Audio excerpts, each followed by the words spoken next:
both parties will be held accountable and the one who started it will be held accountable for the most part. Punishments vary from community service hours to explosion, and may or may not go on your record depending on what started it. If any, and I mean any staff no matter who they are besides me, Vlad, your other senseis or the principal tells you to do something that either goes against the school rules or seems immoral, tell one of us immediately. After Aizawa finished his long explanation, Vlad King stepped up to speak. You all will be sharing a dorm building that will be divided in half by homeroom, connected to a joint common area for everyone as well as a shared kitchen and dining room. The building is then split for boys and girls, with their own bathrooms connecting each individual's personal room. There will be no elicited acts against each other while in any Udata building, and doing so is punishable, which is then decided by the principal and the victim. There will be no off-campus personnel on campus during school days. Mail is delivered every day but Sunday. The chow hall is open on the weekends, and if you need to talk to a teacher about a subject or such, it needs to be during school hours. When we leave in just a minute to head to the dorms, your senseis will be there to meet and greet. Lessons start tomorrow at 0800 as Aizawa said. Other than that, grab your stuff and wait outside the building.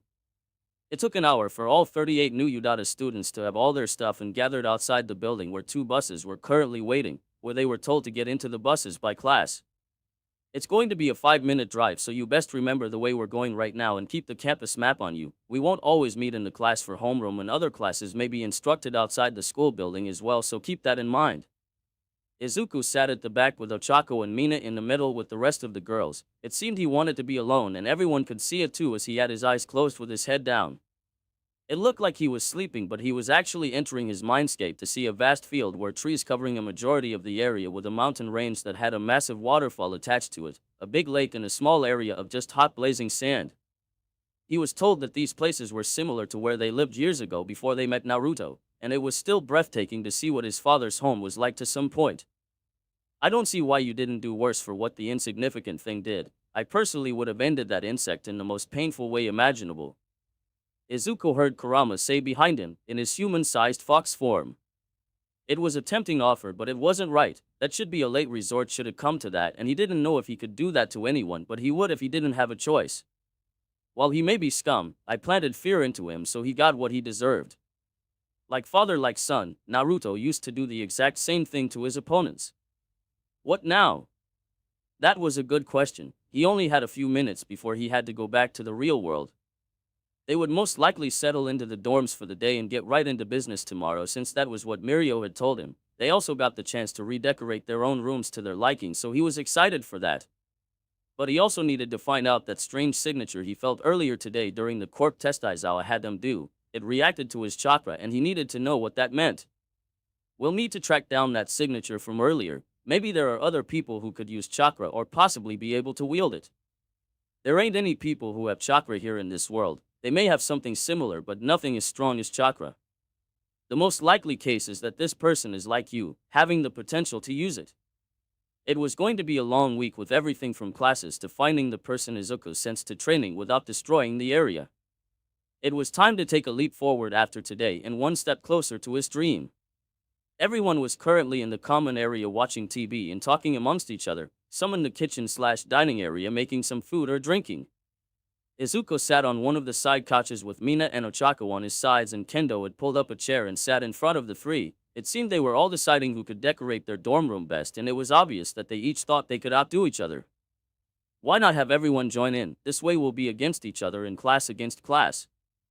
Mina's eyes shined with excitement as she liked his idea. She was all down for a competition like this. Aren't you just full of fun ideas, Izuku? Since we just got here, we can have a few hours to create our rooms, and before everyone goes to sleep we can see who has the best in each class, then the winner from each will compete against each other. Entry is optional too, since many probably want to go to sleep early. Agreeing that it would be a good way to bond and get to know each other, they slowly gathered everyone in the common area and stood in front of them before explaining their idea. How it would be a good plan to get to know each other more and have some good fun and laughs as well, telling them that they didn't have to join but could come with them to each room anyways. Almost everyone seemed to agree and liked the idea except 2 from his class. Everyone quickly split up and stared at their rooms, excited to see how their fellow classmates would decorate theirs. Izuku parted ways from the girls and made his way towards his room where he started to think of ideas. He didn't care about winning or anything but was excited to see everyone else though. Speaking to the Biju on their ideas, he thought of a perfect idea that would blow everyone's mind and even be effective in training without so much as leaving his room. It's still a work in progress, but I should be able to get a small portion. Stopping in front of his door, he grinned before entering and closing it behind, making sure the door was locked and set to work. It was a little past 1800 and everyone had gathered back to the common area, talking excitedly among each other about their rooms. For this, we'll split up by class to see who has the best among their own before collecting the winners from both classes and having the rest of the classes judge them. If you do not want to participate, then we come across your room, just say something and we'll move on to the next. Everyone quickly split up to their respective class and started the judging. First up on Class 1A was a boy with blonde hair that slick up at his neck and indigo eyes, fair skin with a more feminine build. He had on a bright dazzling gray shirt and beige cargo shorts, a smile that matched his clothing, and was apparently very excited to have them enter his room. My name is Yuga Aoyama, and be prepared to be dazzled by my fabulous room. Opening his door with much unneeded dramatic force, everyone was blinded by the amount of bright light emitting from the room. The bed was against the right wall with the dresser and desk against the left with a big window and small balcony, white walls and light brown wooden flooring. Every room was like that, and it was up to them to do with it what they wanted. A disco ball hung over the light bulb, casting a silver and blue shine over the entire room with a square medium mirror on the dresser and desk, a small oval mirror hanging on the wall between the desk and dresser. A large mirror hanging on the right side wall at a downward angle and two very small mirrors on his bed facing where his head would be at. A large carpet with a bright yellow star with silver and blue, and silver bedsheet, curtain and ceiling that all reflected from the disco ball. There was a knight suit of armor behind his bed and a small lamp on his bed. Only a few people walked inside since it was so bright, but the way Yuga Aoyama was posing it would seem he was not affected by it whatsoever.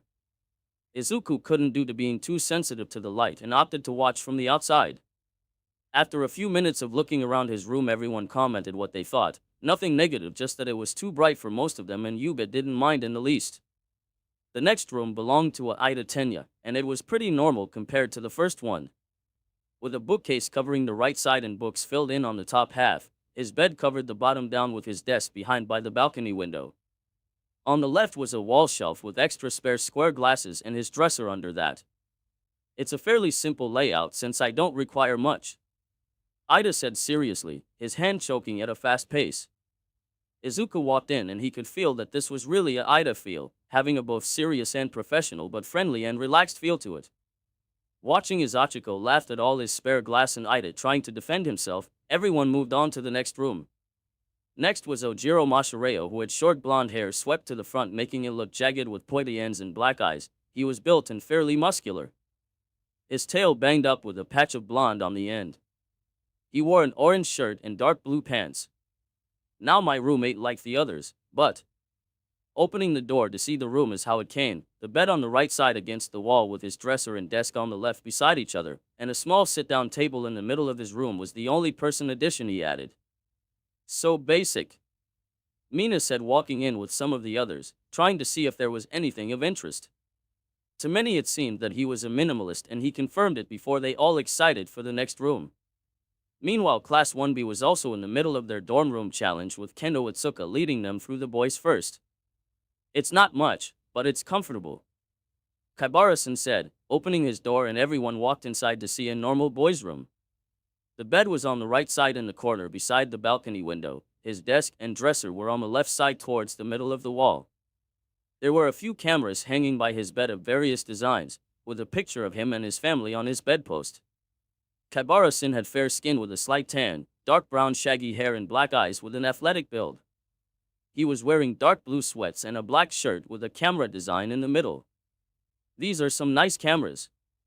Is photography a hobby of yours?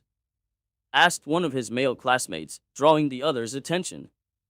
He had pale skin with spiky blonde hair and black eyes, with his teeth on the outside of his mouth. He wore Udate's blue sweatpants with a plain white t-shirt, looking at Kaibara cameras and noticing how some of them looked from the pre-Quark era.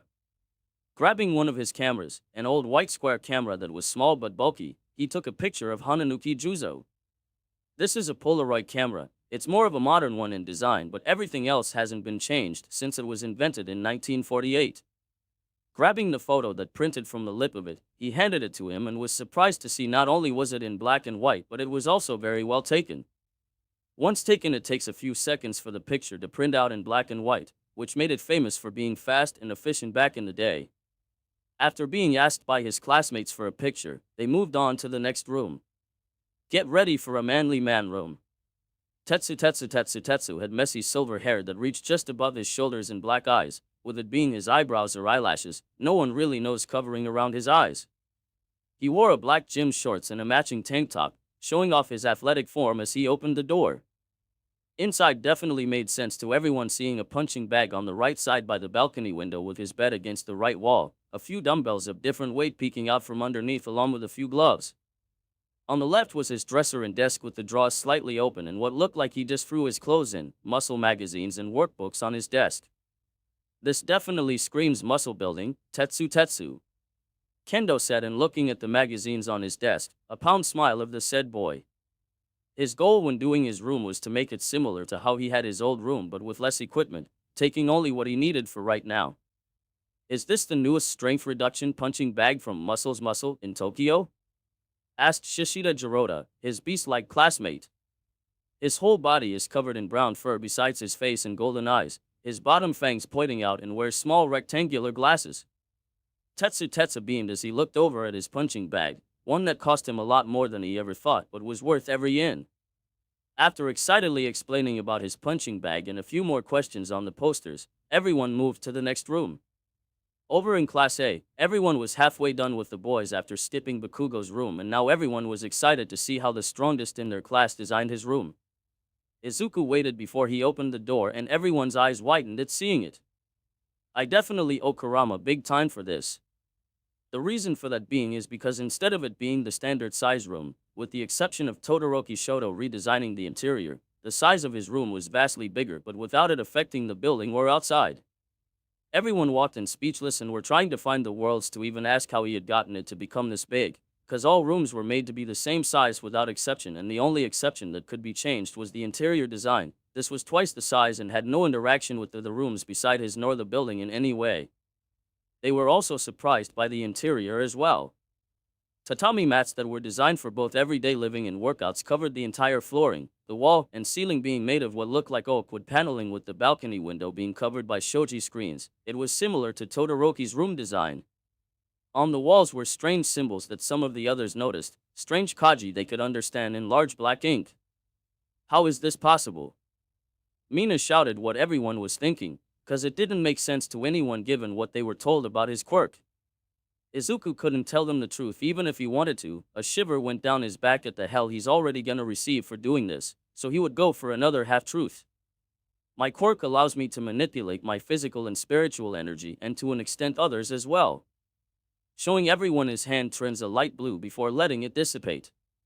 Those kanji on the wall are specially worded and infused with my spiritual energy. It's kinda hard to explain without going into heavy detail. Are you willing to do this to my room?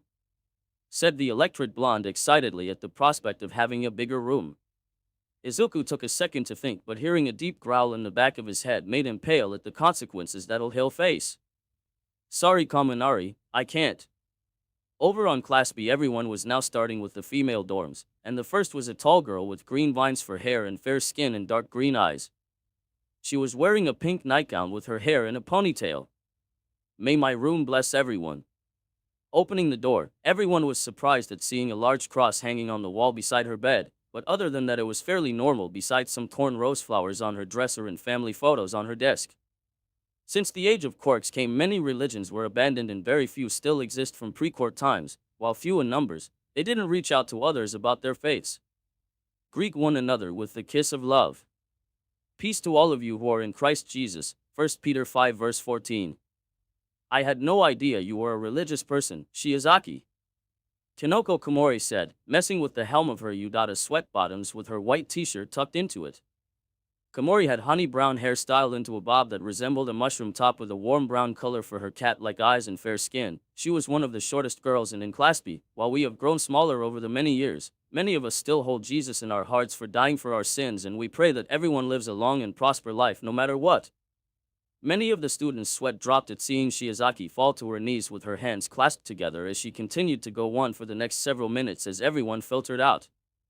Next room, pony room, sat an all too excited blonde girl with horns protruding from her head, long blonde hair going all the way to the middle of her back and Prussian blue eyes. She was dressed in a blue crop top and white shorts stopping mid-thigh and spoke with an Western accent. Her door had a big sign that had her name, Pony Tsunatori, in blonde pink letters with small flowers around it. Opening the door, everyone was surprised to see a big American flag covering the left side of the wall with several anime and band posters across the right side. Room of Pony, dope, she said excitedly, standing in the middle of her room with her hands on her waist. Kendo had looked at the picture frames that were of Pony and her family, noticing that she took after her mother more in terms of appearance. This just screams of someone from the States, said a guy with what looked like a glue dispenser for a head with 8 holes circling it in yellow skin, a masculine build and large hands. He wore the UA tracksuit and white shoes. Bondo was right, it has a very American vibe to. Oh my god. Is that the new Baby Metal poster? Their song Light and Darkness really had me going.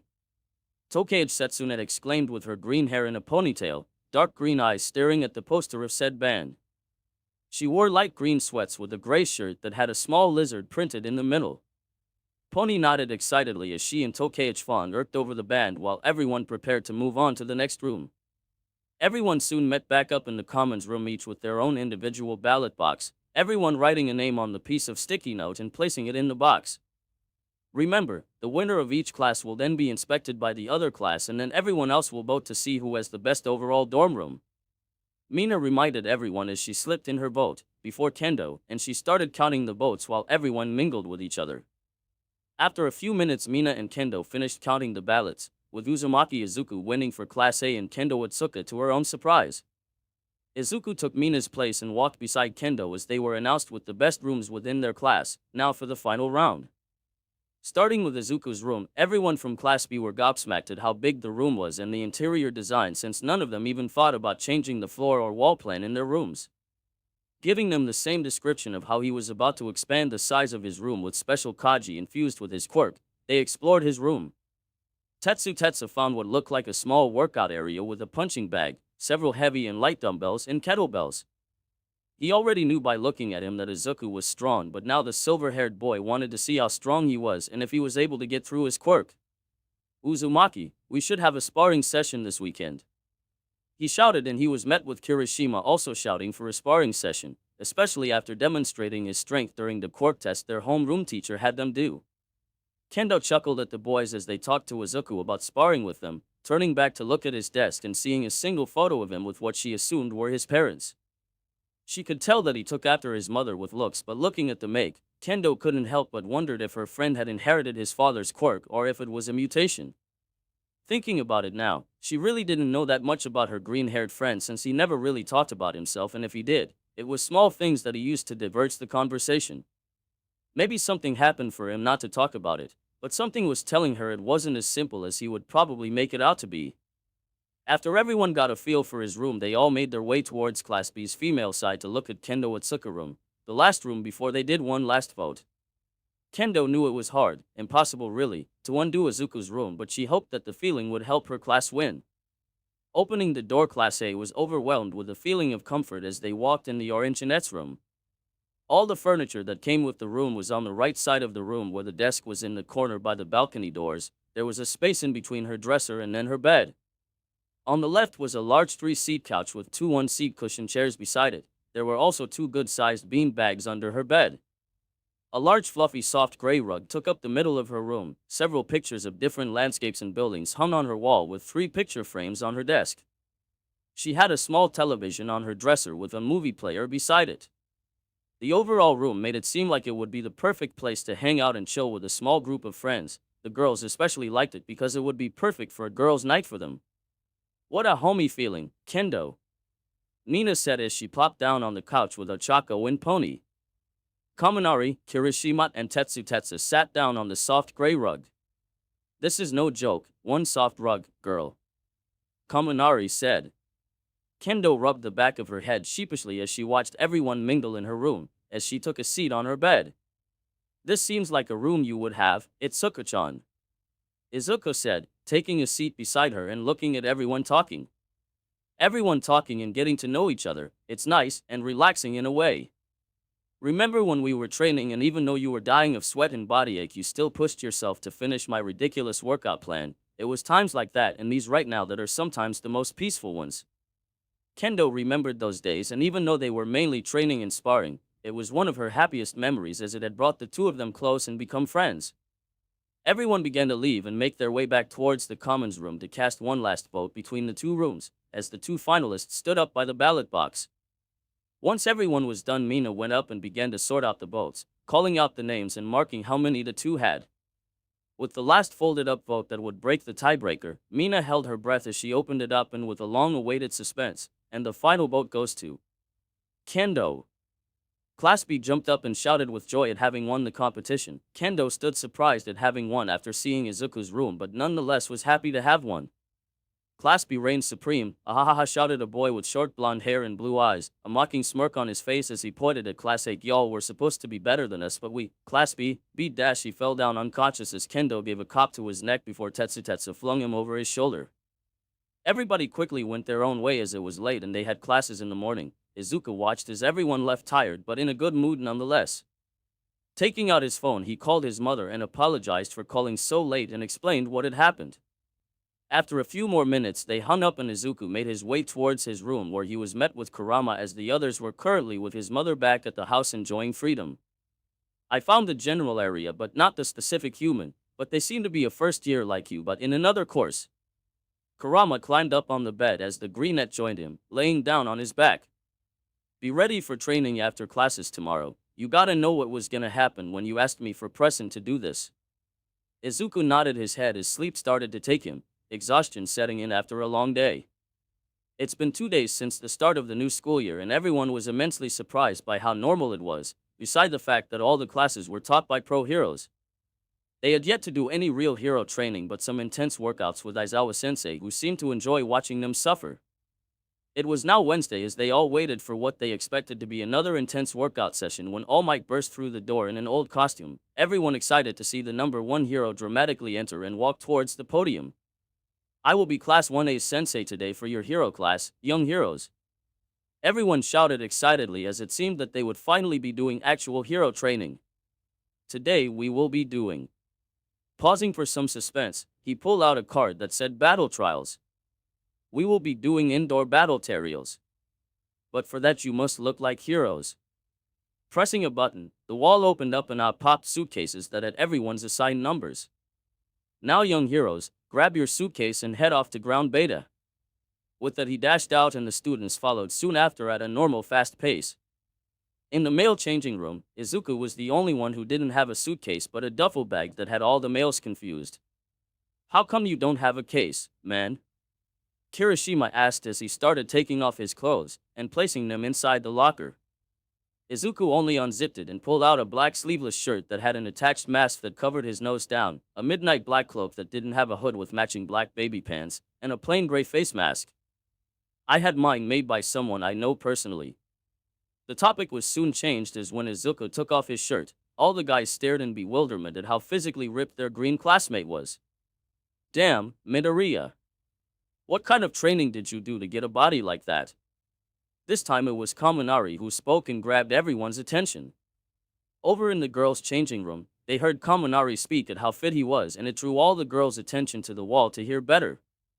They couldn't hear everything but what they did hear was how ripped he was, with how he had a clean 10-pack in V-line.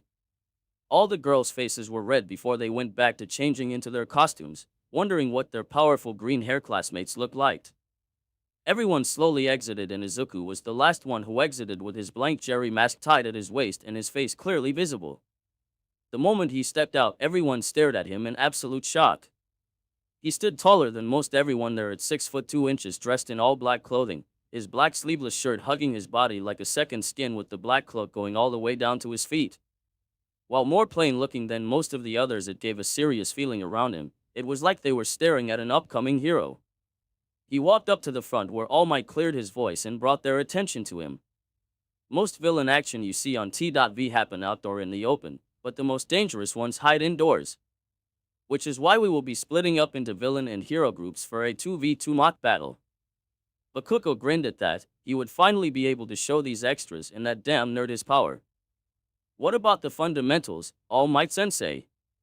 Ida asked before All Might explained how this was fundamental training. He was soon bombarded with questions on how they would determine who wins or loses and if a cape shined brightly. Pulling out a small sheet, All Might began explaining how everything will happen. The scenario will go as this. The villains have are guarding a nuclear weapon somewhere inside the building. The heroes must stop them in their nefarious intentions. The heroes win if they capture the villain or reach the nuclear weapon before the time runs out. The villains win if they capture the heroes or if they last the whole time. It was a very general scenario that was typical in shows and movies. We will also be sorting teams by random drawings. He held up a small box with a hole for them to pull out letter balls, but before anyone could move, Momo raised her hand. Sir, we are down one student, which means we will have one person without a partner. Just as she said that, All Might felt his phone start to vibrate and an I am here ringtone going off, causing everyone to sweat drop at that. Excuse me for a second, students. All Might went a few steps away before answering his phone while the students wondered who they were going to team up with and how excited they were. Izuku looked at the pro and wondered if this was about the student that was with Aizawa-sensei from earlier. If so, then they were probably here to fill in the spot for the purple baby that left the other day. What's on your mind, Izuku-an? He heard Mina ask before looking at her skin-tight suit that was splashed with purple and turquoise. It hugged her body and flaring out her impressive chest and rear end with a sleeveless cropped tan waistcoat that she wore over her chest, which she had unbuttoned. A white mask over her eyes and violet and beige boots. Just that I saw a student I haven't seen with Aizawa-sensei this morning. I'm just wondering if she was the new student to fill the class. This perked the pink-skinned girl as it meant that they had another girlfriend to add. She wasn't dressed in our school uniform, which is why I didn't think twice about it. Just then All Might came back with a smile and gathered the student's attention. I apologize for that, but it seems your new classmate will arrive shortly.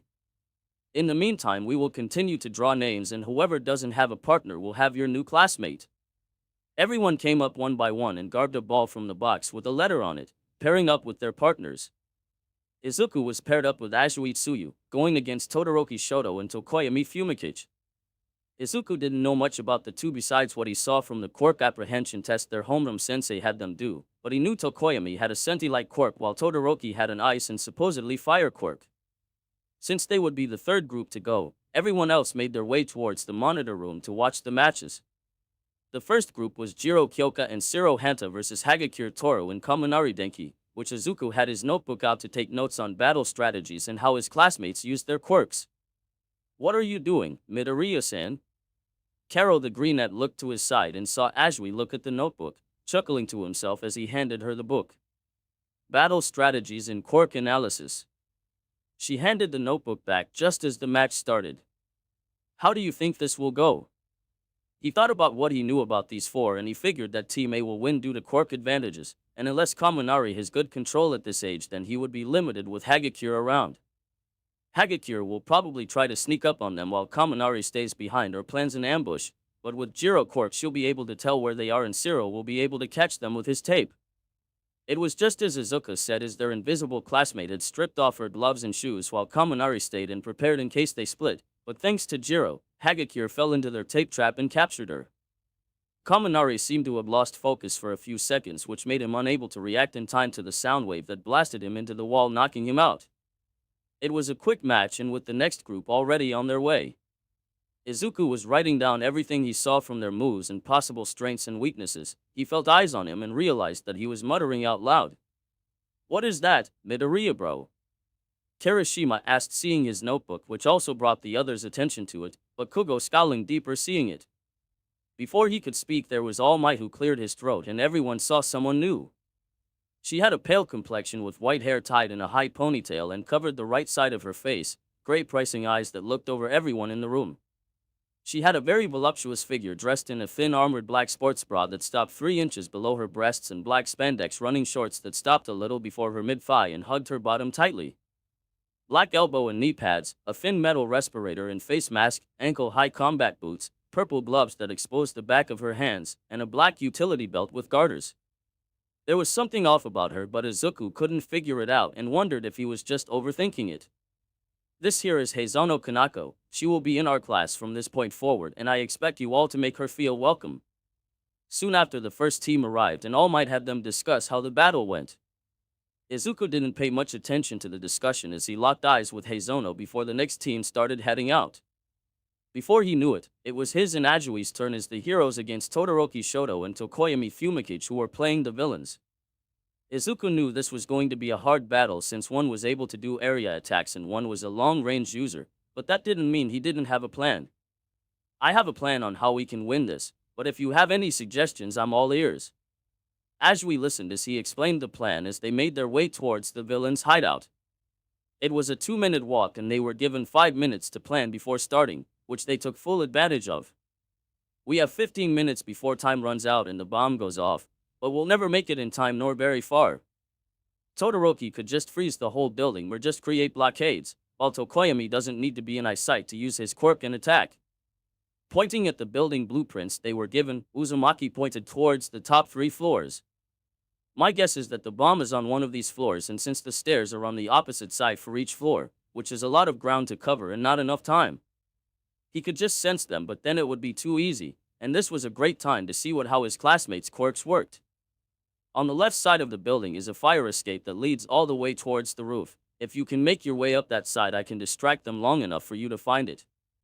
Once you radio and we can either take the room by force or try to sneak in and touch it. Ajui nodded at his plan. It was a good plan given everything they knew, but there was one thing she had to ask. Say I find where the bomb is. What's the plan if Todoroki has the entire room fortified with ice? My quirk makes it hard to move in extreme cold conditions. Izuku figured if that happened then he'd need to put more effort in, not that he was looking down on his classmates, but because he didn't want to show people he barely knew everything in his arsenal. Todoroki was the bigger threat since the second they started he could freeze the whole building, and given his partner's quirk, this would prove to be more challenging. If that happens, I'll make a distraction that forces them away from the bomb while you come through the window and get to the target as fast as you can. Prep time is over. Let the round begin. All Might's voice rang through their earpieces. Izuku made his way inside while Ajui went towards the left side. The moment Izuku entered the building, a large cold breeze flew by, freezing every inch of the inside in ice, a chuckle escaping as he broke free and walked forward. It's an honestly good plan, freezing the inside at such a cold temp that your enemies can't move well or hinder their quirks, but you also risk injuring your teammates as well and risking damaging your objective. There are 5 floors and the bomb had to be on either the top 3 floors, so Izuku didn't bother checking the other rooms and limited his sensing ability to a small area around him. When he got to the 2nd floor, he was halfway towards the stairs when he met his first opponent and the one who had frozen the building. Smart move, Todoroki-san, but it's gonna take more than a little ice to stop me, the greenette said, placing his gray face mask on. Todoroki scowled at Izuku's words before an ice wall appeared behind him before he dodged an ice spike shooting out from the wall. Sensing an incoming attack, he ducked low and watched as an ice pillar flew a few inches above him and smashed the ice wall, before jumping from his spot as the floor jutted out ice spikes. The second he landed, Izuku sprinted forward and attempted a left kick that was blocked by an ice puller, but it now had cracks from the force of Izuku's kick. You certainly have a good grasp on your quirk. Jumping back to make some distance, Izuku covered his hand in chakra, a light blue tint covering his hand, and reeled back his hand. Todoroki's eyes widened before he summoned several thick ice walls that started to close in on the greenette, but they weren't fast enough. HEB. Smash. A massive wind pressure was produced as Izuku punched forward inches away from the ice walls, breaking them with no hesitation. The two-toned-haired boy's eyes widened at hearing his ice walls get destroyed before he froze his feet to the ground and braced himself against an ice wall, just in time as the wind pressure hit him, his arms blocking his face the best he could. After a few seconds had finished and Todoroki stared as the walkway had deep indentations along the wall and the majority of his ice had cleared up. You're definitely one of the stronger guys in this class. You actually held up against that. It was a spur of the moment kind of thing, but nonetheless it held quite the power in it. Todoroki Shoto said nothing as he just stared at the aftermath of Izuku's attack, too shocked to say anything as he had never felt this level of strength from anyone but two people that had experience and trained their quirks with all their might. Izuku didn't waste any time as he noticed his opponent distracted, dashing forward and snapping him out of his daze as the greenette punched the boy in the gut. Sorry about this, but you were the main obstacle here. Pulling him so the boy didn't smack the ground, he sat him against the wall before warping his hands in the capture tape. Wonder how Azui-san is doing. Prep time is over. Let the round begin. All Might's voice rang through their earpieces. Azui rushed towards the side of the building and saw the fire escape before placing her hands on the wall and started climbing up before she felt the building grow cold a bit. It's probably Todoroki-san freezing the inside like Uzumaki-san said. Climbing up to the third floor, the greenette peeked over the edge to see the room clear of everything. Making her way towards the next floor, she heard a voice shouting and figured it was one of the villains on the fourth floor. Peeking over the ledge, she saw a boy with a blackbird head dressed in a black robe that had a light purple tint from the sunlight, a black t-shirt and black baggy pants with black knee-high combat boots. He had his hand up to his earpiece shouting for his partner. Seems like Uzumaki-san is still fighting. Seeing as he wasn't paying attention towards the window, Azui hoped the window wasn't frozen shut or locked and smiled when it started opening. She got it halfway up before a different voice shouted at her position and she jumped inside and out of the way as a dark figure crashed into the wall. Looking at where it came from, she saw it was actually a claw from a dark purple entity that came from Tokoyami's abdomen. Good work, Dark Shadow. The bird head boy said as Dark Shadow's hand came retracted, the both of them staring at their green-haired opponent. Without a word, the shadow entity stretched his clawed hand towards the girl who dodged as she tried to close in on the bomb only to back away as its whole body crashed into the floor between the target and Azui. I can't get close enough and Tokoyami's Dark Shadow is more of a threat than I had thought. Karo. Hoping behind one of the pillars, Azui saw that the room was clear of everything but the bomb with several pillars on the side of the room she was in. She moved just in time as a dark cloud wrapped around the pillar she was hiding behind and crushed it, crushed pieces covering the floor. Give up, Azui-san. You can't escape Dark Shadow and me. He shouted as Dark Shadow swiped at the pillars she moved around, crumbling them in the process before returning beside his host. Scanning her area, an idea appeared and she acted on it. Time was ticking and her partner had yet to finish up with Todoroki. Running forward, she shot her tongue out and wrapped it around the big chuck of one of the pillars and threw it at the bird head and his shadow partner. Dark Shadow. Tokoyami put his arms up in front of him on instinct even though his sentient companion took the hit, giving Azui time to jump past them and towards the bomb, but her victory was short-lived as she felt a hand grab her leg and throw her back. The greenette girl was able to land on her feet but had slid and slammed into the wall. A groan escaped her as her arm took the hit and went numb. Just then the building started to shake and tremble, knocking Tokoyami off balance, and Azui shot her tongue around a pillar to throw herself. Dark Shadow was covering Tokoyami with its body and couldn't see her fly past them. She landed a few feet away as the shaking had stopped and quickly wrapped her tongue around it and pulled it towards her, her gloved hands gripping it tightly with a smile on her face. Stop the match, Hero Team wins. All Might's voice rang loudly. Izuku let out a chuckle as he grabbed Todoroki and carried him out of the building. Azui walked over towards Tokoyami and helped him up, both of them shaking hands for doing a good job. The both of them meet with Izuku outside with Todoroki on a stretcher, an ice compression pad on his stomach. I might have accidentally hit him a bit too hard at the end, he said, rubbing the back of his neck. The three of them soon made it back to the monitor room while the dual-haired boy went to the nurse's office so recovery girl could heal him up. The moment the three of them entered, a round of applause was heard and several saying how that was a pretty cool match. Now students, calm down. Let's now discuss what has happened. What was the plan exactly, since Uzumaki-san went inside while Azui-san climbed outside to more than likely look for the bomb? Was there anything specific you were doing? Yayorozu Momo asked. Izuku explained how he figured what would happen since Todoroki had a quirk that could attack large areas. He was best suited as Azui wasn't the best at dealing with his ice.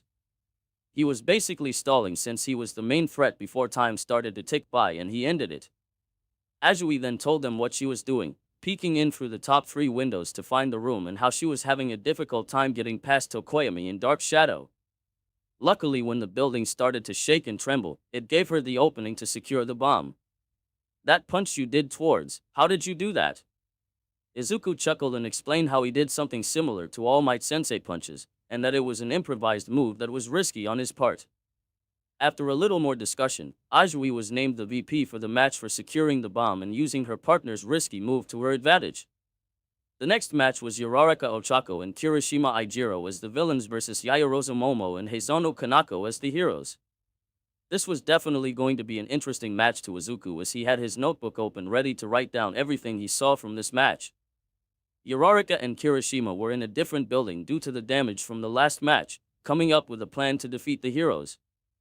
Yaoyorozu-san is able to create objects, but besides that we are in the dark, we have no clue what Heizono-san quirk is. Kirishima nodded. The hero team had the advantage, but they were determined to win this. Let's explain our quirks. Mine is zero gravity. If I touch something with all 5 fingers I can remove its gravity. I'm limited to 5 tons and I get nauseous if I use it for too long. Ochako had better control and could fight close combat, thankful for all the lessons with Izuku on the beach. Kirishima held up his hand before it hardened like stone.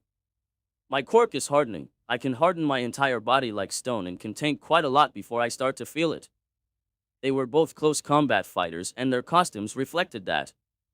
Uraraka Ochako wore a skin-tight suit that had dark pink arm sleeves with her elbows being black and padded. Down the center of her chest was pink while the rest of the suit was black with pink combat boots that stopped mid-calf. Her helmet resembled an astronaut helmet but was pink and thin to minimize weight and to be comfortable, and sat on her head like a headband. Kirishima Ijiro wore 2 dark red shoulder pads with a sash that connects to the left and right and a bigger in the center, black baggy pants with a red cape around his waist and red boots. A wire mask that reaches his hairline to just below his nose, an extra piece going over his nose and spikes that represent something similar to an oni. Outside the hero were looking at the blueprint of the building, taking what they had seen from the previous battles. The bomb is on either the 4th or 3rd floor from what we saw with the other teams, and both villains are close combat fighters. Yaoyorozu said, pointing towards staircases at the end of each hall. I'm assuming that Kirishima-san will be the one to meet us on the 2nd floor, standing close by the staircase leading up to the 3rd floor. Dealing with his hardening quirk shouldn't be too difficult if we can trap him. The only problem is that my quirk takes a bit of time to create something, the more complex it is. Heizono nodded. My quirk is called dust. Can produce dust from any part of my body, but doing it for a long period of time or extremely large quantities makes my skin turn pale and get dry. Momo now understood why she dressed similarly, because they needed exposed skin to use their respective quirks. Yaoyorozu Momo was dressed in a high-colored sleeveless crimson leotard with silver linings around her waist and arms, exposing her skin from her neck down to her just above her belly button. Red boots that came up mid-calf, a thick gold utility belt around her waist and a thinner one just above her breasts just below her shoulders.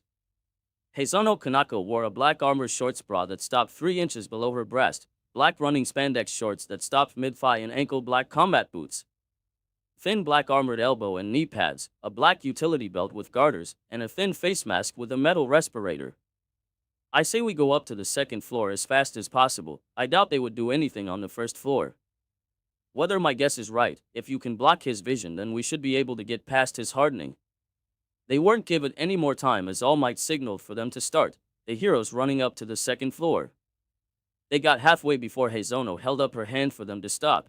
They were a few feet from the corner that had the staircase in sight. Can you produce a small mirror? Yaoyorozu nodded as a minute passed before a small hand mirror was created from her palm. Giving her thanks, the white-haired dust user got low and used it to see around the side. A smirk on her face at seeing Kirishima waiting out in the open for them. You were correct in assuming he would be there. Kirishima was patiently waiting for the heroes to come down the hall, knowing that this was a gamble, but if he could take at least one then he would leave the rest to his partner. It had been 5 minutes since they started and so far nothing had happened. That was before a gray cloud started coming from the hallway in front of him. What the hell? Hardening himself in case this was just a cover, he carefully proceeded forward, keeping his eyes focused on every inch he could see. The moment he came into contact with the cloud, he barely blocked a hit with both his hands, before feeling a thick metal object hit him on the side painfully. The gray cloud now flooded the entire area and the boy could barely see 3 steps in front of him. This is either created from Yaoyorozu-san or Heizono-san quirk, and the fact that I can't see anything makes it harder to find where they are. Kirishima saw a dark figure from the corner of his eyes and swung his hardened fist and smiled as his fist connected with a metal bar, Yaoyorozu clear as the dust started to dissipate. I got you now. But as he was prepared to attack, his feet were swept from underneath and banging his head on the ground. A small groan escaped as he opened his eyes to see a metal pole strike his head slamming back down against the floor. Whatever these poles were made out of were apparently harder than his body, which was surprising since he had been able to tank most physical attacks from stuff stronger than a metal pole. Still dazed from the attack, he was able to get to his feet and place his back against the wall, tapping his earpiece. Both heroes are on the second floor. One of them may have slipped by, dodging the end of a metal pole and grabbing it, the red-haired boy taking it from his attacker before swinging it in front of him. It was getting harder to breathe as he kept inhaling the dust, and he let out a few coughs before straightening out. Kirishima stayed with his back against the wall waiting for anything, but he noticed the dust cloud getting thicker around him, coughing as he started breathing in just the dust before collapsing to his knees. Don't worry. The dust will soon disappear from your system, but in the meantime, we're going to secure the bomb. Heizono stood in front of him before tapping her own earpiece and radioing her partner. Kirishima is down. I'll join you in 5. Yayarosa said nothing as she cracked open the door and peeked inside an almost empty room, taking note of the bomb in the farthest corner of the room, but she couldn't see Uraraka anywhere. She's probably hiding behind either the pillars or floating where I can't see the ceiling. The black-haired girl knew that time was closing in and her partner was soon to join, but taking one last look, she readied her metal pole and slammed the door open before making a dash towards her target. She made it halfway there before jumping back as a desk was thrown at the spot she was just at. Not so fast, hero. Uraraka landed in front of the bomb, pointing at her, laughing as evil as she could with an overconfident smirk on her face. You may have taken down my partner, but you won't get anywhere near this bomb. Uraraka was trying real hard to sound evil, but she was finding it hard to laugh at her terrible acting.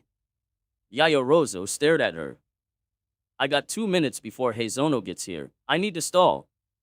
Holding up her pole and pointing it towards the chestnut-haired teen, she asked what they planned on using the bomb. To plunge this world into a new dark age. To show the true faces of those people called Hero. Running forward, Yayarosa dodged her opponent's fist that was aimed for her face before using her pole and jumping over her. There was still 1 minute and 30 seconds before her partner came and she was close to the bomb. Right as she got within 20 feet, a rope was suddenly around her and yanked, causing her to fall on her back before the chestnut villain landed on her. The black-haired teen saw the white capture tape and was able to grab Uraraka's wrists, stopping her from wrapping it around her. It didn't matter how the capture tape got on, as long as it simulated as restraints, then that was all that mattered. Give up, hero, you lose. Inwardly apologizing, Uraraka tilted her head back and head-butted Yayarosa hard enough to where she lost her grip, her helmet taking the brunt of the hit. 40 seconds before Heizono showed up. Uraraka started to wrap her hands, but before she could completely secure them, she was hit in her gut by something hard and thin, sending her off the hero and on the ground in pain. Holding her stomach where a bruise was sure to form, she saw a thin metal pole sticking out of Yayarosa's stomach.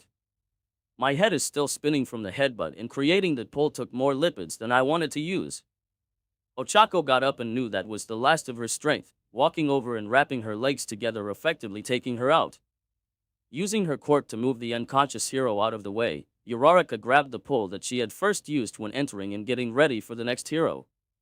A gray cloud started to enter the room as it slowly took up the area. A dark figure could be barely made out of the thick cloud. Your partner is down, hero. You have no chance of winning now. There was only 3 minutes left in the round and Uraraka could see the seconds tick down as the gray cloud filled half the room up. Brown eyes scanned in front of her before she held up the pole to block an overhead strike, Heizono grinning as they fought for dominance before the hero kicked her in the stomach. The chestnut villain grunted in pain at getting kicked in the same spot from earlier, before swinging her pole for it to be blocked from her opponent, not noticing how the gray cloud started to encircle the duo. Heizono blocked a strike aimed at her left before jumping into her dust cloud. She was feeling her skin start to dry up and uncomfortably itch, but she would hydrate after. While she couldn't see in her own dust cloud, she could feel objects that are within her cloud though, and that was what she planned to use. Time to end this. She though walking forward so as to not alarm the villain of her presence as she walked right past her, touching the bomb and letting the dust cloud disperse. Ochako was covering her mouth as she tried to limit breathing in all the dust, but was finding it hard, but noticed it started to slowly dissipate before looking where the bomb was and saw the hero touching it. Hero team wins. The students of Class 1 sat in their seats as Aizawa continued to write on the blackboard before flicking it and hitting Kaminari in the head. Only warning, don't sleep in my or any other class. The electric blonde nodded his head before Aizawa looked at his homeroom students. Overall performance wasn't too bad compared to most freshmen, but like all new tadpoles, there will always be room for improvement in your path of a hero. Kaminari, you will need to learn how to control your electricity or get some type of support gear that'll help because you can't afford to short circuit and just indiscriminately shock everyone around you. Bakugo, you need to keep your aggression contained. It's good to be assertive and passionate, but to not listen to your teammate and cause collateral damage. You have potential, so don't waste it. Same goes for you, Uzumaki. Keep the collateral damage to a minimum. You could have caused a lot more damage if there was more than one bomb or if your attack had caused the bomb to go off. Aizawa let them know that there were others who did perform adequately and needed improvement, but that was why they were here, to learn by actual pros and improve. After that, he began with class. Class 1A were changed into their gym clothes and made their way outside onto the track field. Today we will be doing something different for our workouts. Like I said back inside the classroom, many of you who don't have a strengthening augmentation quirk of some kind rely too heavily on your quirks and not your actual body. Don't forget that your quirks rely on your body's natural strengths to improve, so today I will pick 3 leaders to lead their teams through a rigorous circuit. Most of the class paled at the word rigorous and wondered who would lead the teams since there will be an odd number of people in one team. Aizawa scanned his class for several minutes before calling his 3 leaders. Uzumaki Izuku, Heizono Kanako, Ida Tenya are the team leaders. There will be 2 teams of 7 and a team of 6. You all have 1 minute to pick your team. Once the minute was up, there were 2 teams of 7 and a team of 6. Ida team of 7 consisted of Aoyama Yuga, Shoji Niso, Bakugo Katsuki, Siro Hanta, Kaminari Denki, Hagakure Toru. Heizono team of 7 consisted of Sato Rikido, Wajiro Mashireo, Todoroki Shoto, Kodiya Koji, Ajui Tsuyu, Jiro Kyoka. Uzumaki team of 6 consisted of Kirishima Ijiro, Tokoyami Fumikage, Yorareka Ochako, Ashido Mina Yayorozu Momo. Here is what we're gonna do for the next hour and a half. There are gonna be a variety of exercises that will be done in pairs, such as fireman carrying, log carrying, and group push-up racing. Individual exercises will be push-ups, pull-ups, and wall climbing. Everyone listened in disbelief at what they were hearing, wishing this was either a prank or that they had some type of augmentation quirk at the moment. All team members are required to do all of it. Team leaders will have one more requirement. Stepping aside was a small box. Team leaders, come get your stuff. Izuku walked forward and pulled out 2 ankle weights. The life of a pro is about being stronger and smarter than the villains you face in times of adversity. Now once your leaders put on their weights, we will begin. What followed next was pure torture, and even Izuku could feel the burn. The first event was 100 individual push-ups in which they all had to be in sync when going down and up.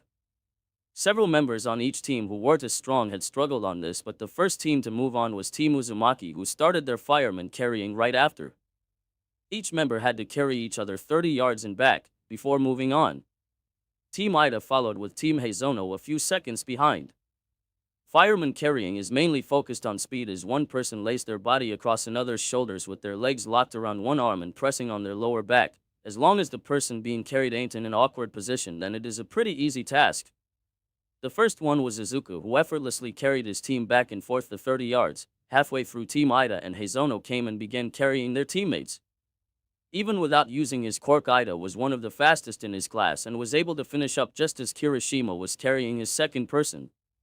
Heizono took a bit longer, as she wasn't built nor had a quirk that helped her carry her heavier classmates nor the stamina, but she was able to finish as the other teams were on their second person. The one problem that all teams had was that one big heavy guy that outweighed the rest of the team, which sucked for the people who weren't the strongest or fastest. Team Uzumaki finished first again, but Heizono finished seconds after and was catching up, Ida finishing a minute after, and the 3 of them moving on to pull-ups. Between each event, the teams were required to run to the next station and stay together, which made Team Uzumaki and Heizono start at the same time and Team Ida seconds behind them. Each team member would go 2 at a time doing 100 pulls up, with Izuku, Shoji, and Sato finishing them easily. They could drop down and switch to rest and recover, as long as each member did their required amount. The first to finish was Team Heizono as they took the lead and headed for the log carry, where all members would need to carry a 15-meter log that weighed 90 kilograms, roughly 200 pounds, 50 meters 3 times. Team Heizono were finishing up their first lap. They were exhausted and hurting, but they had the lead finally. But just as they finished, the other two teams quickly got to work. For Team Uzumaki, they quickly started to make ground since their team leader had taken the middle and carrying most of the weight on his shoulders. His members were still struggling carrying the heavy log. Team Ida took a second with their physically strongest team member, Shoji Mizo, taking the middle and slowly started to cover ground. Just as Heizono had finished their second lap, she could hear Team Uzumaki right behind them and closing in on them fast. Team Ida right behind them as they were making it back to finish their second lap, having gained enough momentum to start catching up. As Team Heizono got to one end and started making their way back, they were passed by Team Uzumaki, who was slightly faster than them and finished first, throwing the log off their shoulders and making it to the wall climb. Heizono and her team finished a few seconds after and quickly followed after with Team Ida a minute behind them. In the far side of the field was a 5-story rock wall with footholds of various degrees. Each member needed to climb up and over, and in case they had lost their footing there were blue padded mats to catch them. Izuku quickly cleared the obstacle and began to catch his breath, and he made sure to watch his teammates in case they started to fall, if they fell they would need to restart. As Izuku finished, Team Heizono quickly jumped into action and her and Sato Rikido cleared it first, Ida's team coming soon after with their masked team member clearing it first for them. Everyone was tired, but knowing there was one more event made them push through, with a mix of both teams coming over the top and climbing down.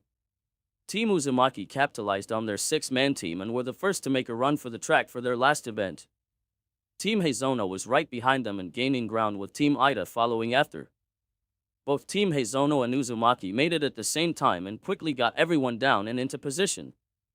The last event was the team push-up race, in which they would line up with each member's legs on each other's shoulders, and with every correct push-up the last person in line would run to the front, and it would continue till they did one lap on the track. Team Uzumaki and Heizono quickly set off, and Team Heizono started to take the lead as they rounded the first turn, Team Uzumaki behind by a second and Team Ida being right behind them, but with having more of the less physically strong members, staggered behind the other two teams. Halfway through the push-up racing, every team member was drenched in sweat and sore muscles from places they had never known could be sore. Because they had little rest to recover between each event, this was where members would make it or break it. The first to go down was Team Ida, where a slim blonde male with a feminine face arms gave out and he fell face first into the track. With Team Ida having to take a small break, Team Heizono and Uzumaki were neck and neck, but it was only a matter of time as they kept pace with each other. They were rounding the last corner with Team Ida slowly and steadily catching up. They could hear cursing behind them. They were 200 feet from the end, each member struggling to keep pace but determined to beat the other. 150 feet, did a dark purple-haired girl with earphone jacks stagger at the back for a split second, letting Team Uzumaki to break the tie. 100 feet and Izuku was running to the front when he noticed his teammates on the brink of passing out. He could see it as their bodies were shaking quite a bit. 50 meters and they could see Aizawa at the finish line before they would finally be done. Team Heizono was catching up at 25 meters, but Team Uzumaki still held the lead while Team Ida was right behind and trying to take the lead. It would be a close one, but Aizawa watched closely as the top two teams closed the gap, and as if in slow motion he watched as two large male hands crossed the finish line a split second apart. Team Ida followed 10 seconds after and joined the other two teams sprawled out on the ground trying to catch their breath. Well done, class, and with time to spare. Unknown to his students, he was extremely proud of them for pushing past their physical limitations and finishing his brutal training circuit. He glanced at every student before landing his eyes on his green-haired student, who was faring far better than the rest, able to catch his breath faster and didn't look to be dying. He had watched every one of his students through the events, saw how they pushed and ran, and never gave up to the challenge of each event of the other teams. He saw their strength and their weaknesses, and he saw their potential as future heroes and students of U.A. But he also saw the boy who dominated each event and stuck with his team through it all even when they were set back. Each team had their strengths and flaws, and they had split up the more physical quirks between the teams and evened them out with the students who weren't. He needed to know if they were willing to push themselves and rise above the challenges, and they indeed did so. There's still time for one quick lesson, so go and change over and meet back in the classroom. You all have 10 minutes. Aizawa made his way back inside, wondering what this year had in store for Class 1 at Team Uzumaki wins. Izuku was the first to stand up, and he could tell some of his classmates would need to help up. if not helped to the locker room to change. Anyone need a hand? Several shouted yes and several just raised their hands, a chuckle escaping as he helped his class up. On the way back inside, Izuku had stuck with his female friends, congratulating them for making it through the end with him. This was probably a piece of cake for you, Izuku-an, Ochako said as she flashed him a smile. I know, right? But when it comes to physical activity, Izuku can beat practically anybody. Mina praised.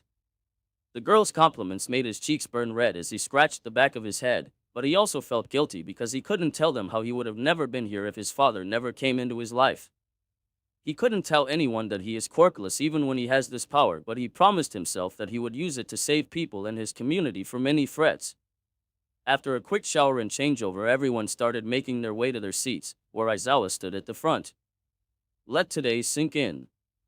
Just like every quirk has a limit, so does your body, but you can rise both to the next level with training. My job is to make sure each one of you make it to your second year with the most amount of progress I can. Through the rest of the class, Aizawa gave tips on increasing their strength and had them think on how they can utilize their quirks in unique ways that complemented them. That day everyone understood why he was so hard on them, and it made them respect him as their homeroom even more and as a pro hero. Even as tired and sore as they were, they kept his advice through the day and soon made it to lunch. At a table within the bustling cafeteria, several Class 1A students sat together enjoying the food cooked up by Lunch Rush, a pro hero who specializes in rescue and relief situations. On one side of the table sat Izuku in the middle with Ochako and Ida beside him. On the other side was Mina in the middle with Azui Tsuyu and Jiro Kyoka. You are a beast, Uzumaki-san, Jiro said as she ate her spicy miso ramen. Izuku chuckled at her statement and couldn't refute her statement, but did add that Shoji and Heizono also were amazing, before realizing what he said and corrected himself, saying everyone did their best. The table laughed at how he tried to correct himself and Ochako had to calm him down, Mina saying they understood what he meant and that they weren't offended. Oh Mina, about your question. I believe it is possible. I can help you during our free time if you want. Mina's eyes widened with excitement and she accepted his offer to help, but everyone else got curious on what they were talking about.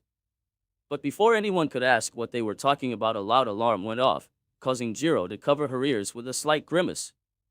Soon panic ensued as students started to rush out of the cafeteria. Disorder and confusion on what was happening and what to do appeared on the students' faces.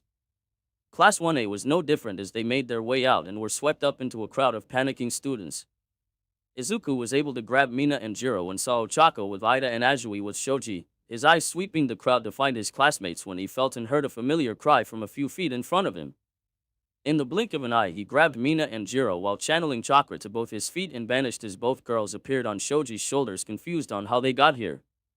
After securing them, Izuku landed on the ceiling before he locked his eyes on who was about to get crushed by a large bull student. Diving in as a green blur, he got there just in time to scoop her up and jump back up. At the corner of his eyes, he caught the sight of what had most likely caused the alarm to go off. For the 2 seconds he figured what caused the problem, and a second later he already had a solution. Crunching his legs, he channeled just a bit more chakra to his feet before kicking the air and shooting forward, using one arm to brace his body from impacting the archway and to keep his guest securely in his arm. Everyone, listen up. His voice echoed and caused all the students to stop and look up at him, some wincing from his loud voice. I know everyone is panicking from the alarm, but instead of crowding the hall and pushing others out of the way, calm down and move with a purpose. The alarm was triggered by the reporters somehow entering campus grounds. At that, several people looked out the big window that overlooked the front to see several pro-hero senseis hold back the reporters that crowded the entrance this morning. Calmly make your way to your class and wait for further instructions. Hopping down, he gently placed his invisible classmate on the ground and helped her out of the crowd that parted for them to walk. Are you okay, Hagakura-san? While he was unable to see her with his eyes, he could still sense her presence and he could feel she was shaken up. Why yeah. I am now. Thank you. Izuku could hear her voice shake from knowing what could have happened, and when he offered to hold on to her as he walked her back to class, she gladly accepted the offer.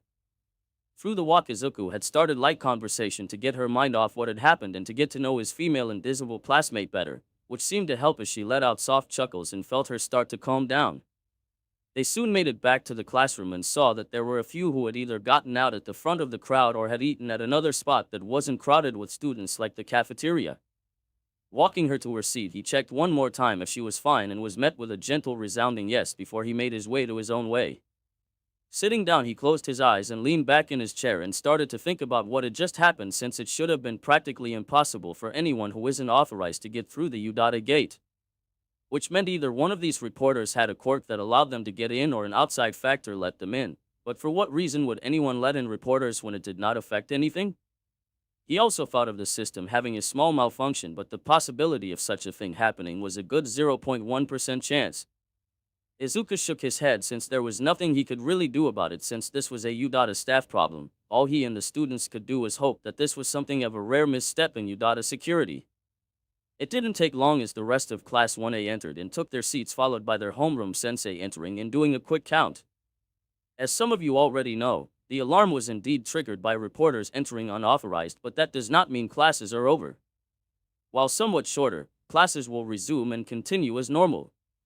Having said his piece, Aizawa stepped out and entered in their math pro hero sensei. As the rest of the day had indeed resumed as normal like their sensei had said, the students were making their way back to the dorms, students from both Class 1B and A mingling with each other. Izuku was talking to their multi-arm masked classmate Shoji Miza when they heard a female voice call out to the greenette. "What's up, Hagakura-san?" He could feel she was anxious, and the teen had to wonder if this was about earlier. "Can I speak to you in private?" Shoji quickly excused himself, leaving the two alone to talk, which made it easier since they were at the back of the group. "I want to thank you once again for saving me." Her face felt hot now that she was walking with him alone at the back, her eyes gazing over his muscular frame as his school uniform almost hugged his body. Izuku waved the thanks off, saying he was only able to notice because he had hated her cry out before pinpointing her in the crowded hall. That caught her attention now that she thought about it. How exactly had he been able to get to her, since she could have sworn she was up ahead of most of their class? "How did you see me exactly? I'm sure you couldn't find me just by hearing me cry out." Uzumaki Izuku, for all his strength, realized his slip-up before coming to tell her a half-truth. It pained him to know he had to lie about his powers, but he knew that there were enemies out in the world and Kurama would probably beat the shit out of him if he did. "It's part of my quirk. My ability allows me to feel other people's individual energy about their body, almost like an invisible outline to everyone but me." Hagakura's eyes widened and her mouth slightly agape, knowing there was one person who could actually see her for the most part. "Not that I only memorized yours, I have the whole class energy memorized along with several other close friends and family." Izuku quickly rambled with a red face at how it sounded like he only had her energy memorized. The invisible girl could only laugh at his words and placed her hands up to wave off his concerns, knowing he would be able to tell what she was telling him. They were able to talk a bit more about schoolwork before there was a voice up ahead who would call out to Izuku. She could tell her green-haired classmate didn't want to be rude and leave, so she told him that was all she needed to say and for him to go. Watching as he jogged forward towards a large brown furry boy from Class 1B, her heart skipped a beat at how he looked back and gave her a final smile before fully engaging in a new conversation. "What is this?" She had never felt so flustered by his smile before, nor felt her face heat up at how he looked at her. It wasn't long before her eyes widened at the realization that she might be developing feelings for her handsome and strong classmate. Oh damn! Outside the school dorms lay a vast forest that accompanied the mountain the school was on, which made it perfect privacy for Izuku to train with Kurama. "Don't tense up!" the fox shouted to Izuku, sitting on a tree branch overlooking the boy's progress. "He's still tensing up too much when he attacks, and it's gonna disrupt the flow of chakra if does it." Izuku was strong and extremely smart, but telling the boy to relax was something he wasn't quite good at. It's been some time since their training trip and he had gotten all the forms and moves down and unlocked all his tenketsu since then, but he still struggled on staying flexible, which is a key factor in this taijutsu style. "Let's take a 10-minute break," Kurama shouted, hopping down from the tree and walking over to a sweating green-haired boy. Maybe they needed a different approach, the fox thought. It was how Naruto learned many of his techniques in jutsu. The gentle fist is almost like a blade, each strike being dangerous but also graceful. "Get in the starting stance." Izuku listened and took his stance, his legs shoulder-length apart with a slight bend and his left arm forward matching his left forward leg while his right arm into the back, with open palms facing forward. Now I want you to close your eyes and imagine yourself as the wind. Wind does not force itself but acts gracefully before it strikes with the fury of 1,000 tornadoes. Izuku took a deep breath as he relaxed in his stance for several minutes, feeling the cool evening breeze against his skin and the rustling of the leaves. Exhaling one last time, Izuku thrusted his right hand forward with his index and pointer finger extended, striking where he imagined a chest would be before doing the same thing with his left. 2 sticks. Before doing the exact same thing and hitting where he imagined their trapezius, where the neck meets the shoulder, and their left kidney. 4 strikes. Jabbing his fingers where he fingers strike through the opponent's ribs, Izuku hit their lungs before sticking their sternum and clavicle. 8 strikes. Kurama watched, probably watching Izuku perform the taijutsu. While there were obvious flaws such as not putting in enough speed and putting in way too much power, he had finally gained progress. Watching as he was on the last consecutive strike, he saw Izuku was so wrapped up he wasn't paying attention to his surroundings. Eyes still closed, he struck twice in the imaginary opponent's stomach before going for a strike in his right pectoral major before his foot caught on a tree root and he hit the ground. He could hear Kurama laugh before he jumped down and walked over to him, his 9 tails swirling behind him. Not bad for finally starting to understand it. Still needs lots of practice, but we got plenty of time. Izuku smiled as he was a step closer after all these months to getting this taijutsu down. Now let's practice on something new. It's pretty easy to understand, and with your current chakra control, it shouldn't take you too long. Having stopped in front of a tree, Kurama explained the process. It's normally done by infusing your chakra into a weapon. This is also just as effective and is only limited to your control. He watched as the fox's paw glowed a deep golden color before extending 2 inches forward and shaped into a blade. The only hard part is controlling your chakra into forming what you want, but forming it into a blade is by far the easiest one to do. With a quick and relaxed swipe of his paw, the chakra blade cut through the tree like a hot knife through butter. Just as sharp and effective as any chakra weapon. Izuku looked on with wide eyes before an exciting grin overwhelmed him, appearing in front of another tree and summon enough chakra to appear on his hands. Taking deep breaths to relax and focus, he watched as his chakra extended 3 inches toward before his chakra straightened out clean. Swiping his own hand, he watched in excitement as his chakra-made blade cut straight through the tree cleanly before it fell.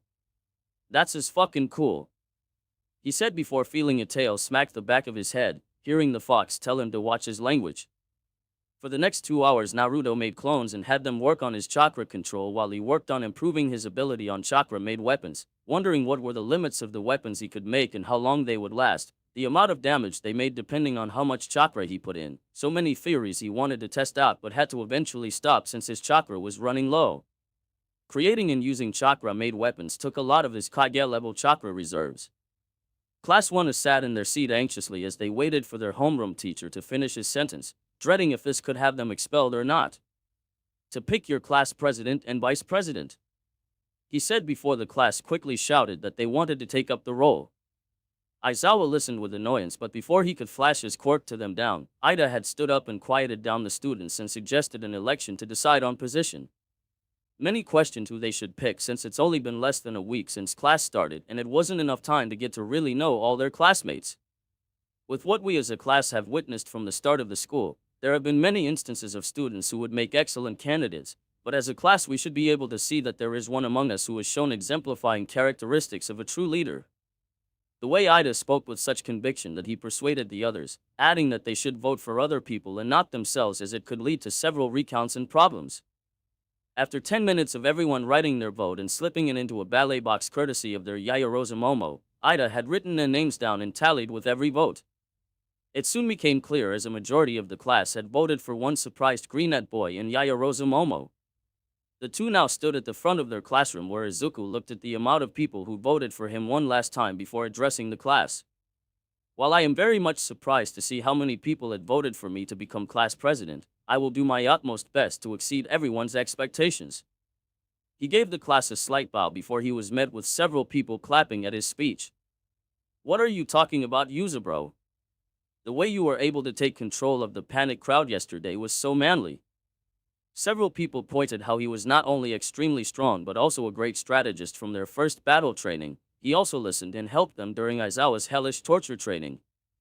Izuku had no idea they were actually paying attention to that stuff because all that came naturally for him, being reminded how different this week had been compared to his other schools. With that finally settled, classes started with Midnight Sensei entering to begin her lesson on modern hero art history. As classes started as normal, a small fox sat outside a large metal door. He could hear several sounds of shouting and machinery just beyond it, along with the human he had been looking for. Well, ain't this a surprise? Kendo let out a tired yawn as she walked with her class to homeroom, the cool morning air slowly waking her up as they conversed among themselves in Class A. It was day 4 and they were scheduled for a practical hero lesson for the second half of the day, which was honestly the one lesson she was really looking forward to. She had heard from Izuku about their battle trial with All Might and wondered if they too would see the number 1 hero or if it would just be their homeroom teacher Blade King. Kendo Otsutsuki would be lying if she said that the girl wasn't nervous but also hyped. Not enough sleep, Kendo-san?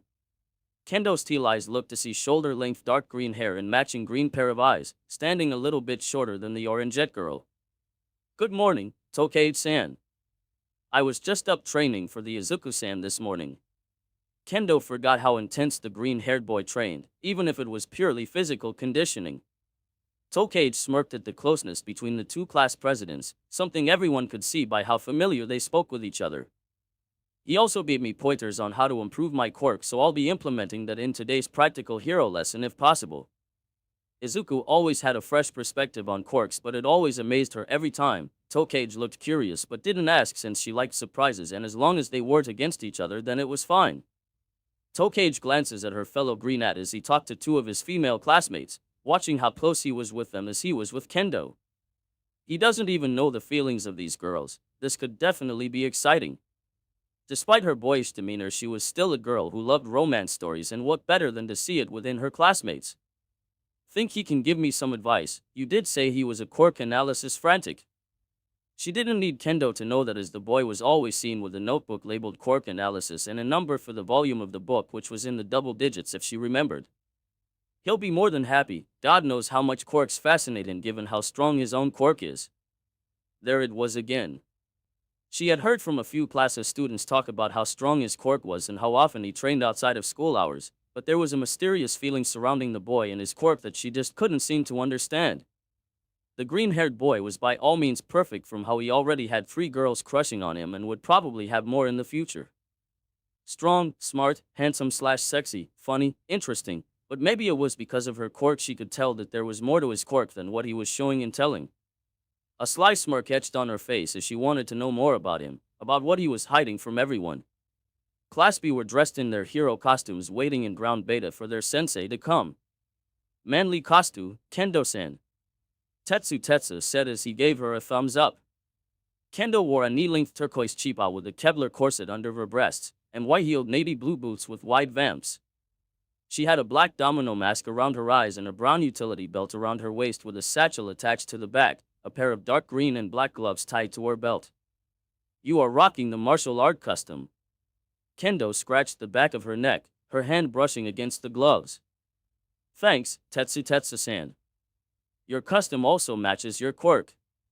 The silver-haired boy wore a dark green jumpsuit with the top cut off just below his waist and his pants being baggy with small holes a little above his ankles. He had dark silver boots with metal soles and heels with front platings.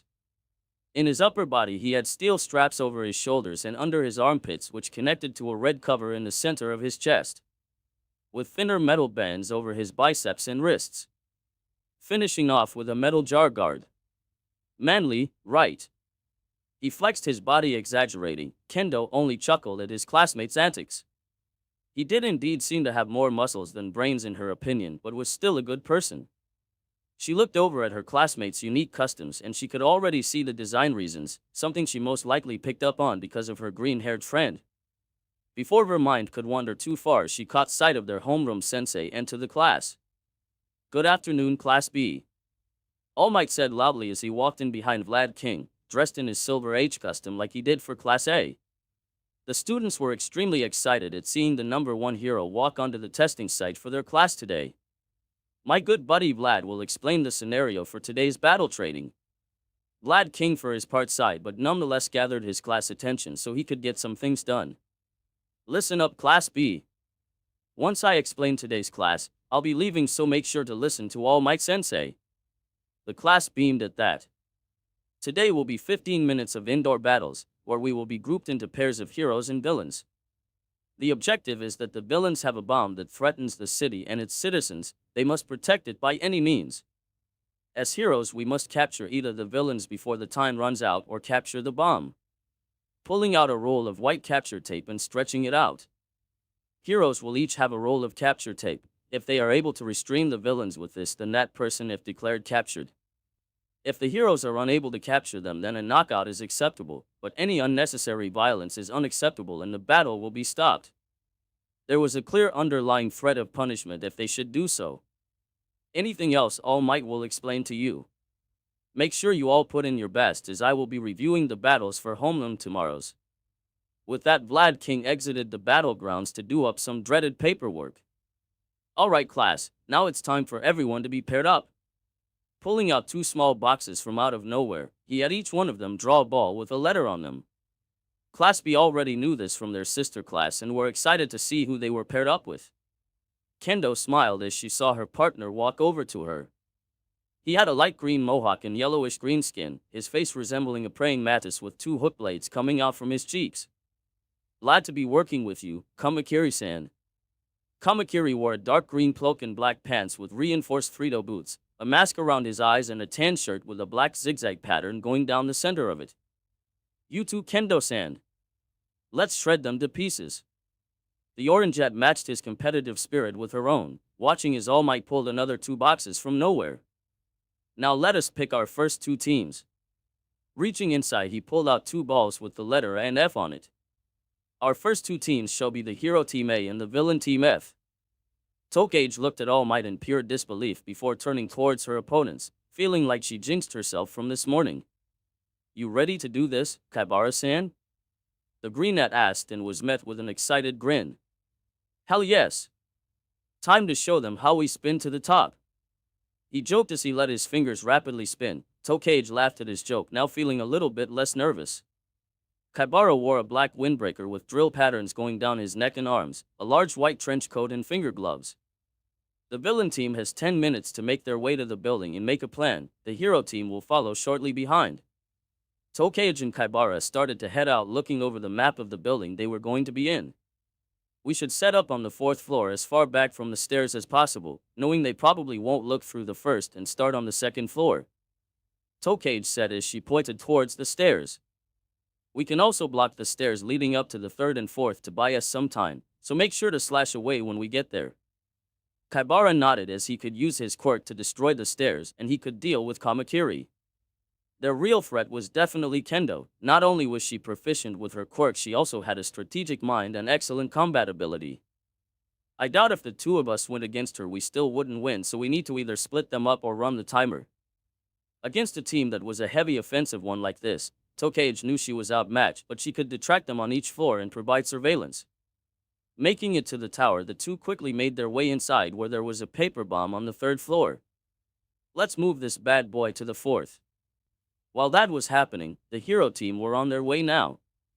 We'll quickly make our way to the 2nd floor before splitting up and meet at one stairwell. This way we can cover more ground.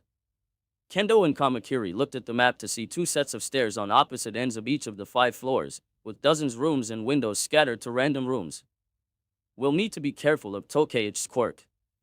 The praying mantis boy said as he had seen how useful her quirk was in getting around obstacles and could spy on them. This was not going to be an easy battle, alright, but they were determined to win, and maybe slice some things up. And ended start. All Might's voices rang over the speakers and the heroes quickly made their way inside only to hear a loud explosion coming from above them. It wasn't an ambush and not any surprise attack, so what exactly was it? We'll deal with that when we get there, let's go. Kendo and Kamakiri quickly maneuvered through the first, taking cautious turns in case there were indeed some surprise traps or attacks. Going up the steps, Kendo shouted to say any important updates if anything happens. Kamakiri's sadistic grin was her answer.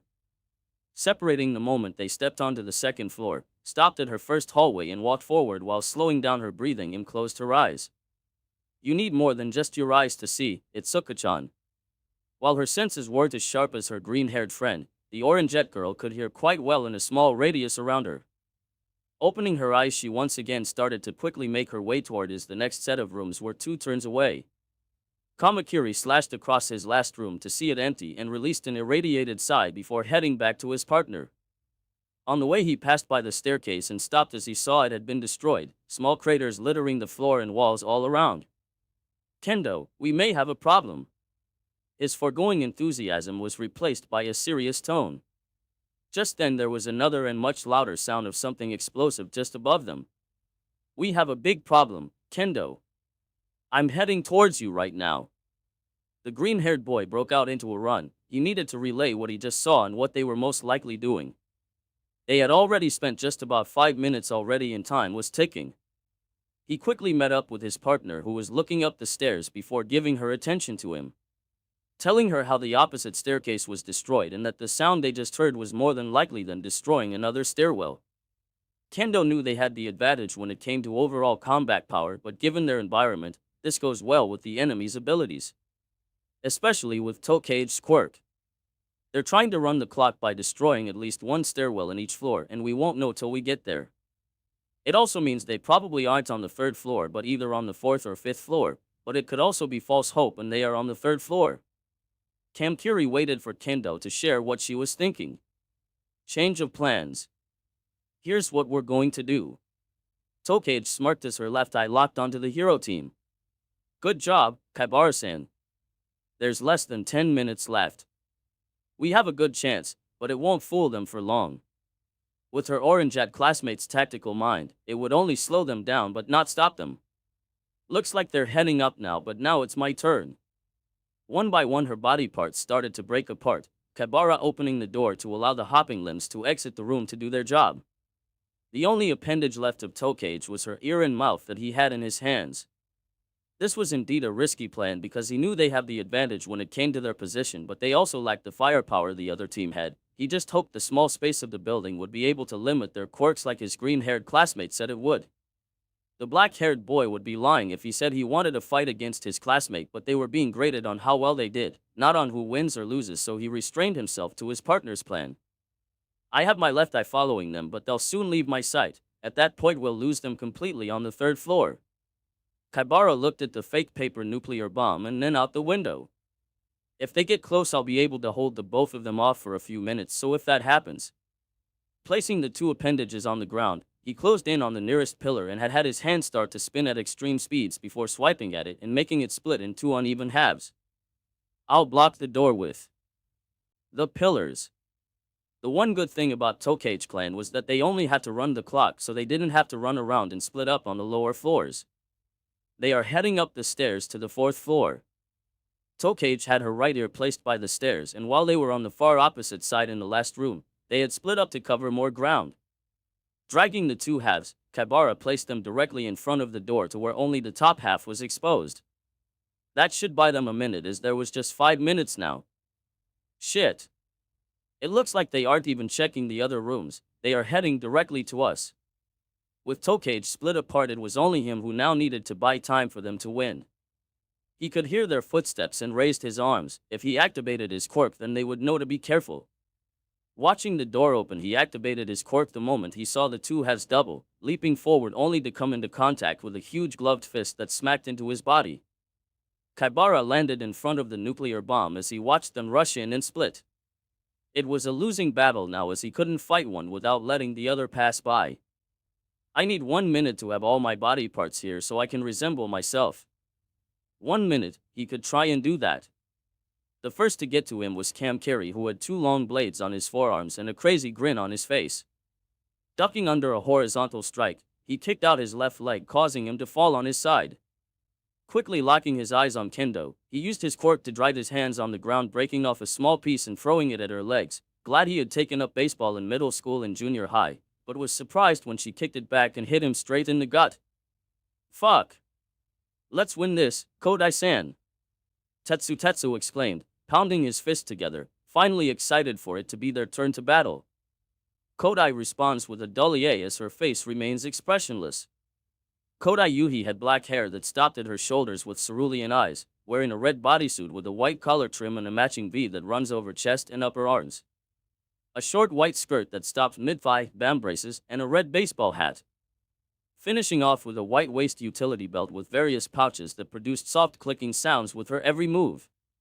Since we're going up against Rin-san and Shishida-san, I say a frontal assault would work best. With my steel body and your side quirk, we should be able to dominate this. Cacti just nodded her head as she looked back down at the map. Regardless of her outside facial expression being neutral, she was indeed worried about her partner's plan on the inside. I'll cover support.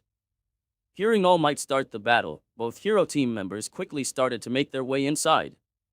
They hadn't bothered to check the first two floors, guessing that most villains would put the bombs on the third floor or higher, but both were careful as they made their way up. We'll split here and radio in if we find something, the silver-haired boy said as he ran left and Kodai gave one last look at her partner before going right.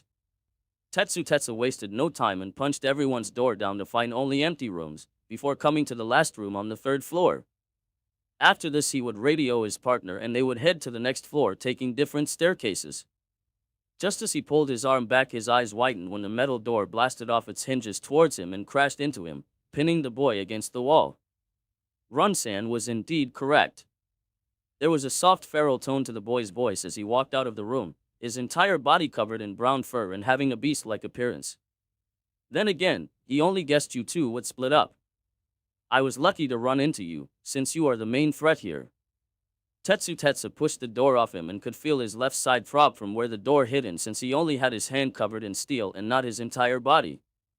If you're here, then that means your villainous friend is guarding the bomb. Covering his entire body into steel, the boy charged forward and was met with loud clanging as his fist met the beast's boy fist. His eyes widened as his punch was stopped before he felt the villain grab his arm and slam his body against the wall before slamming him into the other wall, repeating the process several more times. Tetsu horned as even in his steel form he could still feel the impact from being slammed into the walls, before he felt himself lift into the air and slammed into the floor. A silent gasp escaped his mouth as his head slammed into the ground, his head all jumbled but clear enough to keep his transformation up. While you are no doubt strong, you are also simple-minded. Pushing his black-tinted goggles up, the boy turned around and pressed his hand to his ear. I have incapacitated Tetsu. I'm already picked up on Dash, but he was cut off as there was a chuckle behind him. Don't underestimate the simple-minded people, Shishida-san. Do you know why? Slamming his fist together, the boy got into a fighting stance. Because we just don't know when to quit. Kicking off, he threw a straight steel punch, and as the beast attempted to grab it, his eyes widened when he saw it had been faked and felt a kick to his right leg.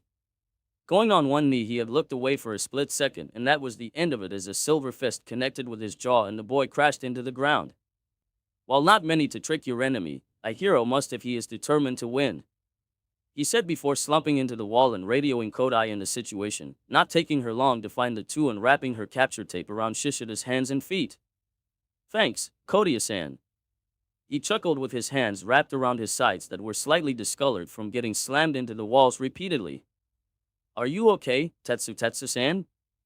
It looks like you will be having bruises for the next several days unless treated. Even now his voice and expression were monotonous, but the intention was clear that she was worried. He waved it off, now standing up. With only 7 minutes left, they had to hurry and find the last villain and the bomb. It had taken several minutes to find where Rin and the bomb were hiding, and the two were feeling the pressure, even if one wasn't really showing it. Recklessing charging and ain't going to work with Rin-san since his scales hurt me even through my steel hardening. So this is what we'll do. Quickly discussing his plan with Kodiya, tweaking it a bit, they had a solid plan. Rin Hiryu was not happy, not after losing connection with Shishida. It was his idea to sneak attack them on the third floor, and with his partner's beast mutation quirk, it was the best choice when dealing with Tetsu. All he needed to do was wait 5 more minutes and he'll have this in the bag and take the win for them. His eyes were currently locked into the door and his arms forward. He wore a black sleeveless joncher with yellow clouds going down his chest with a visor that is similar to a talisman, white knee boots with a red belt around his waist, 2 small brown pouches on his side, and yellow gauntlets on his arms. The moment they opened that door, I'll overwhelm them with non-lethal scales. One of the cool things he had learned about his quirk was that he could control the hardening and sharpness of his scales up to a certain point. It's been several minutes already, and at this point he wondered if they just couldn't find him or they weren't going to make it in time. That thought was quickly abandoned as he rolled to the left to dodge the metal door that was broken from its hinges. With practice ease, he quickly got up and once again ducked low as a large hex net flew over his head and destroyed the wall behind him. What the hell was that? Taking a glance behind him, he was met with the sight of outside, but the sound of footsteps drew his attention forward and raised his arms up and fired his scales towards them. Tetsu took the lead with his protecting his face and neck as he charged forward, pushing past the pain that was going through almost his entire body. Rin could see Kodai right behind the charging steel team, but there wasn't much he could do as they both closed in on him. Stopping his shooting, he covered both his entire arms on hard scales and went into close combat. They had 2.5 minutes left. He was so close he could feel it. Throwing a green scale right pouch, he met with a steel-covered fist, the force of their attacks canceling each other out, knocking both boys off balance a bit.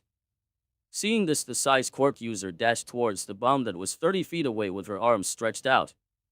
Her short-lived victory was cut off as her partner yelled her name and her eyes glanced at the boys before tripping on her feet, seconds before a barrage of green scales impacted the wall beside her. Seconds before all this happened, Rin had seen her make a run for the bomb, but he was forced to dodge the punch from his silver-body classmate. He had seconds to stop Kodai from reaching the target. Raising his arm, Rin aimed for the ground in front of her, but by doing that he had to look away from Tetsu, which was a mistake as the boy had kicked in the side, causing him to unintentionally miss-aim and shoot his scales towards her upper body. With the last second he had consciousness was the sound of his voice calling out to her before blackness enveloped him. Lad King watched as Kendo passed everyone a report paper about yesterday's battle training. He was impressed with how some of his students performed, from their combat skills and battle strategies. While not on the same level as fresh pro heroes, these were at least second-year level battles.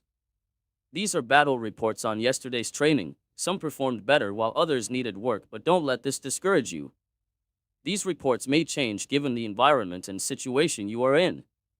Several students were disappointed with how they performed yesterday, but their homeroom teacher was right. Each Quark user had their own set or skills in use, and they had plenty of time to learn and grow stronger. The one main thing I noticed in most battles was when engaging each team, especially the hero teams, was the amount of damage to the surroundings. We must remember that as heroes, we not only need to stop the villain and rescue civilians, but also limit the zone of damage in combat. Lad was surprised that each team needed a new building for each battle, which was mostly because the damage was too severe to the outside and inside. Half the time it is out of our control, but if possible, limit the range of combat so as to not drag it farther and unintentionally invoke others. Today we will go over area situations. There was suddenly a chalk drawing of the buildings they were all in the other day.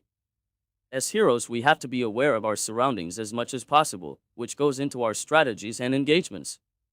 Of course there will be traps and unknown certainties, so we need to utilize caution in these situations. Pointing to Kendo, Vlad asked her how she initialized her plan. Standing up, the orange-haired class president explained how most villains would want to stall for as much time as needed, so there was no need to check any of the rooms on the first 2 floors. Good thinking. But in real life there could have been traps or more villains on the first 2 floors that would delay or force you to retreat. No plan can be 100% foolproof, remember that, class.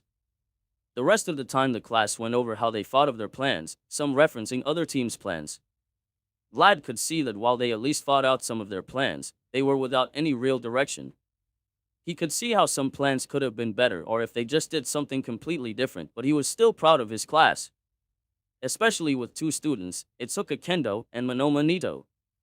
Monoma was able to quickly analyze his opponent's quirks and form strategies to counter them, while using quirk to trap them and effectively rendering them captured. Kendo had taken a different approach and acted like a second or third year student would and approved this with caution but with no hesitation. Glad was honestly excited to see how his class would fare against Aizawa's students, especially the one with the energy manipulation quirk. He had seen Class A's battle reports and he was surprised in every sense of the way. The boy was someone that would become as strong as All Might if not stronger by the time he became a pro hero. Sure, he was a bit reckless and needed to learn more restraint, but overall he was the most impressive out of all the new students. But it was also because of that reason he was placed into Class A, to make sure he didn't injure himself or others during training. Right before the sports festival we would have our first joint class. Wonder what was decided this year. There were several places on campus that would provide excellent practice for the students, but it was up to the principal to have the final say-so. That's it for today's chapter of What If Deku Had All the Tailed Beasts. Huge thanks to Dragon Wizard 2468 for this awesome scenario. You legends are the reason I keep creating, so keep those likes, comments, and shares coming. See you in the next one.